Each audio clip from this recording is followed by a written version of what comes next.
Bismillahirrahmanirrahim. Assalamualaikum warahmatullahi wabarakatuh. Bismillahirrahmanirrahim. Alhamdulillahirabbil alamin. Allahumma shalli ala sayyidina Muhammad wa ala alihi wa ashabi ajmain.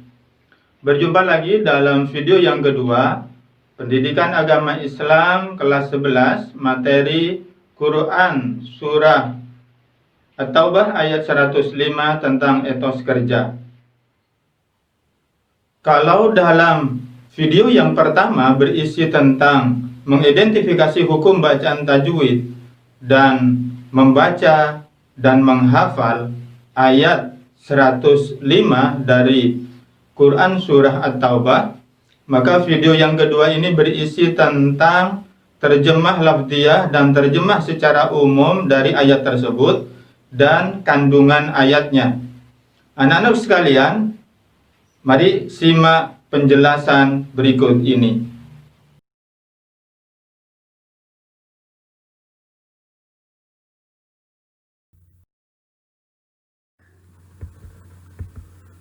Sebagaimana video yang pertama, poin-poin yang menjadi pembahasan di dalam pembahasan Al-Quran ini, di video pertama sudah kita bahas tentang hukum bacaan tajwid dan tilawah dan tahfiz, membaca yang baik dan benar dari ayat ini, termasuk juga dilanjutkan dengan menghafalnya. Maka di video yang kedua ini kita akan lanjutkan tentang menerjemahkan ayat, terjemah lafziyah, yaitu terjemah kata per kata, dan tentu terjemahan secara lengkap atau secara umum. Dan yang terakhir, kita akan mengungkapkan kandungan ayat, kita akan melihat asbabun nuzul, tafsir, dan poin-poin kandungan yang ada di dalam ayat ini. Baik, kita mulai terjemah lafziyah dari Quran surah At-Taubah ayat 105. Bagaimana penjelasannya? Kita ikuti berikut ini. Ya. A'udzu billahi minasyaitonir rajim. Bismillahirrahmanirrahim. Wa qul, dan katakanlah, i'malu, bekerjalah kalian. Fasayarallahu, maka Allah akan melihat, amalakum, pekerjaan kalian, perbuatan kalian, wa rasulahu, dan juga Rasulnya, wal mu'minun, dan orang-orang beriman, wasaturadduna, dan kalian akan dikembalikan, ila alimi, kepada yang mengetahui, al-ghaibi, yang gaib, wasyahadati, dan yang nyata. Fayunabbi'ukum, maka dia memberitakan kepada kalian, bima kuntum, terhadap apa yang kalian adalah ta'malun, kalian kerjakan. Terjemahan secara utuh atau secara umum dari Quran surah At-Taubah ayat 105. A'udzu billahi minasyaitonir rajim. Bismillahirrahmanirrahim. Wa qul i'malu fasayarallahu 'amalakum wa rasuluhu wal mu'minun wasaturadduna ila 'alimil ghaibi wasyahadati fayunabbi'ukum bima kuntum ta'malun. Dan katakanlah, bekerjalah kamu, maka Allah akan melihat pekerjaanmu. Begitu juga Rasulnya dan orang-orang mukmin. dan kamu akan dikembalikan kepada Allah yang mengetahui yang gaib dan yang nyata. Lalu diberitakannya kepada kamu apa yang telah kamu kerjakan. At-Taubah 105. Ya, demikian terjemah lafziyah dari ayat 105 Quran surah At-Taubah. Selanjutnya, mari kita simak kandungan ayatnya. Dijelaskan di dalam beberapa referensi bahwa tidak ada sebab khusus yang melatar belakangi turunnya ayat ini. Meskipun surah At-Taubah secara keseluruhan berjumlah 129 ayat, terdapat asbabun nuzulnya. Tapi untuk ayat 105 ini tidak ada sebab khusus yang melatar belakangi turunnya ayat ini. Bagaimana dengan kandungan ayatnya? Sebagaimana disebutkan bahwa tidak ada sebab khusus turunnya ayat ini, namun ayat ini ditujukan oleh Allah Subhanahu wa taala kepada orang-orang munafik, orang yang menentang perintahnya. Disebutkan di dalam salah satu referensi bahwa kalimat perintah i'malu, bekerjalah kamu, ini merupakan ancaman, yaitu berbuatlah apa yang kalian inginkan, sebab amal kalian tidak tersembunyi bagi Allah, bagi Rasul, dan bagi orang-orang yang beriman pada saat nanti pada hari perhitungan di yaumul qiyamah. Bagaimana poin-poin kandungan ayat ini? Ayat ini berisi yang pertama, perintah kepada kita kaum muslimin untuk beramal soleh, agar kaum muslimin melakukan amal soleh sebanyak mungkin semata-mata hanya karena Allah Subhanahu wa taala, mengikuti apa yang menjadi ketentuan syariat Allah Subhanahu wa taala, tidak seperti orang-orang munafik berbuat sesukanya, tidak seperti orang-orang kafir yang berbuat sesukanya. Yang kedua, setiap amal akan ditampilkan, akan di hadapan Allah, para rasul dan orang-orang mukmin, dan setiap perbuatan nanti akan mendapatkan balasan di yaumul qiyamah di hadapan Allah Subhanahu wa taala. Karena itu perintahnya dalam ayat ini kepada kaum muslimin berbuat, beramal, bekerja seperti yang telah ditentukan oleh Allah Subhanahu wa taala dalam Al-Qur'an dan dicontohkan oleh Rasulullah sallallahu alaihi wasallam di dalam sunnahnya. Maka nanti perbuatan semua yang dilakukannya akan memperoleh balasan di hadapan Allah Subhanahu wa taala. Poin yang ketiga, bahwa ayat ini menjelaskan bahwa setiap manusia itu akan dikembalikan kepada Allah. Maksudnya adalah akan meninggal dunia dan nanti akan ada akhirat. Di alam akhirat itulah manusia nanti akan menerima amal, menerima balasan apakah perbuatan baik ataupun perbuatan buruk, menerima setiap amalan yang dikerjakannya pada saat di dunia ini.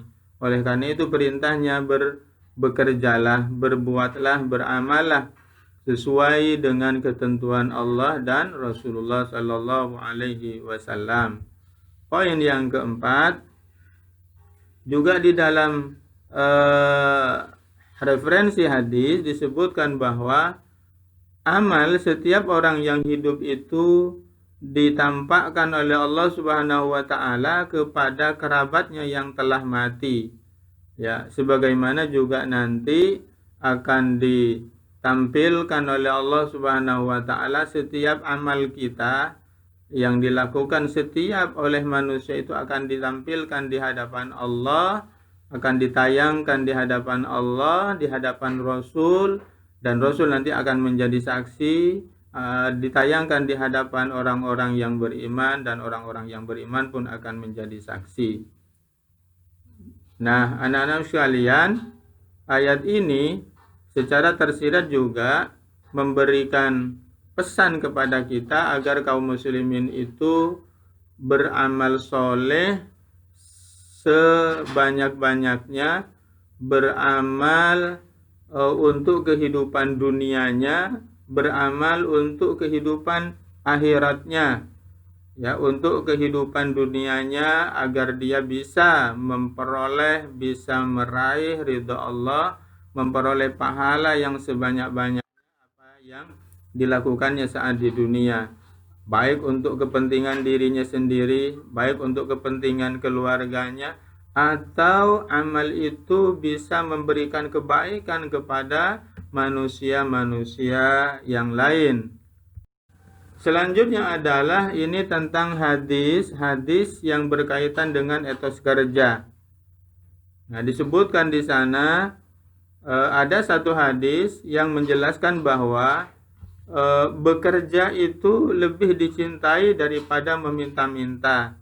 Rasulullah Shallallahu Alaihi Wasallam bersabda, "Walladzi nafsi biyadihi la ayyakhudha ahadukum hablahu fayahtatib ala dhahrihi khairun lahu min ayyatiya rajulan fayas'alahu a'tahu aw mana'ahu."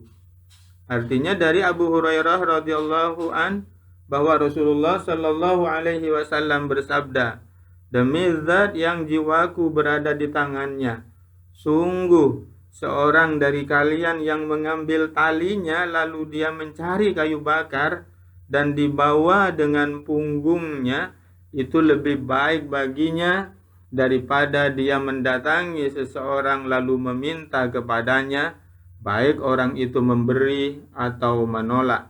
Hadis riwayat Bukhari.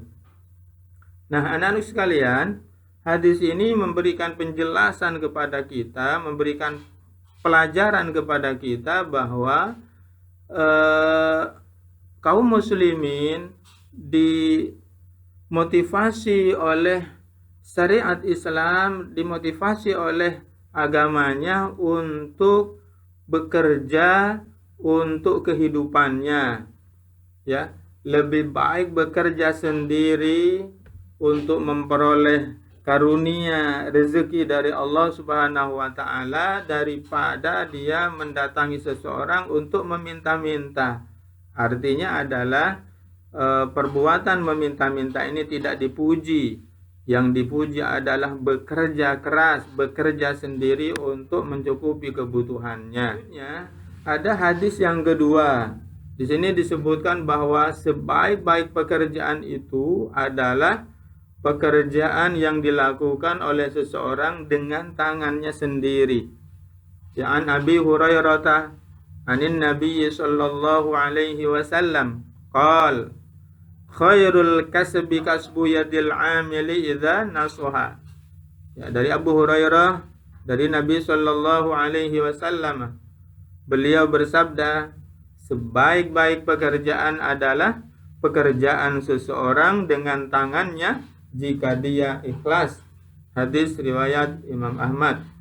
Ini hadis juga memberikan pesan kepada kita umat Islam bahwa pekerjaan yang terbaik dalam pandangan Allah dan Rasulullah adalah pekerjaan seseorang yang dengan tangannya sendiri, dia menghasilkan sesuatu dengan tangannya sendiri dan dia ikhlas melakukan hal itu, disadarinya karena itu adalah bagian daripada perintah Allah Subhanahu wa taala, apalagi bagi seorang kepala keluarga.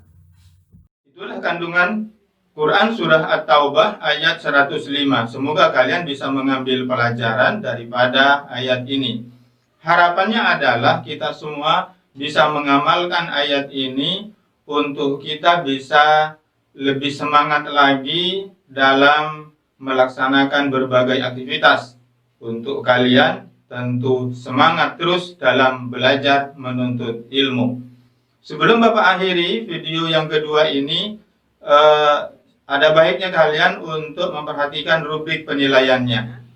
Untuk kompetensi pengetahuannya, maka tentu Anda akan dites kompetensi pengetahuan berupa konsep kandungan ayat. Ya, silakan simak kembali dari awal tentang kandungan ayat, karena nanti kalian akan ditanya tentang hal itu. Kemudian yang kedua, keterampilan mengkaitkan kandungan ayat dan hadis tentang etos kerja itu dengan kehidupan nyata. Akan diberikan kepada kalian nanti instrumen soal, ya, tentu secara online juga. Nah, penilaian pengetahuan dan keterampilan akan dilakukan dengan teknik tes secara online. Di dalam setiap item instrumen soal nanti tentu akan ada skor, ya, setiap butir soal. Ya, itu rubrik penilaiannya. Bapak akhiri video yang kedua ini. Assalamualaikum warahmatullahi wabarakatuh.